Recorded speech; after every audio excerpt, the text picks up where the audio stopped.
Hello everyone, welcome back to the channel.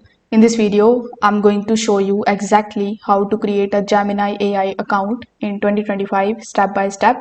So it is free, quick, and it is going to give you access to your Google's powerful AI tools. So without further delay, let's get straight into it. First of all, you need to open your web browser, and here in the search bar, you need to search for Gemini AI. Once you are able to find the first link from gemini.google.com, you need to just click on it. So this is basically the official website of Google's Gemini AI. Now over here, in order to create your account, you need to just simply log in with your Gmail account. So click on the top right hand corner of the screen, and over here you will see your email account.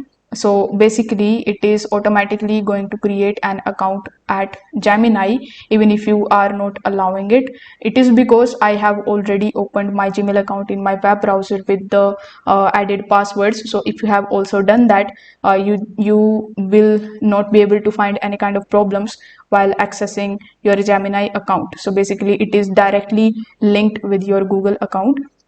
If you don't have a Google account, you will have to create one, and in order to create that, you need to open a new tab and search for Google account.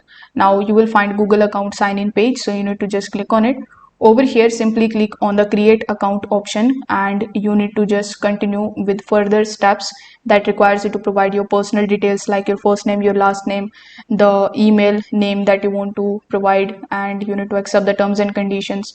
You need to read through every information and click on the agree button in order to continue.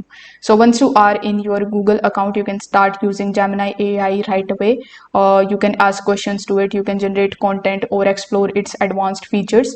If you want extra features like Gemini Advanced, which is powered by Gemini 1.5, you can upgrade through Google One as well. So if this video helped you out, consider subscribing to the channel and liking the video. Thanks for watching.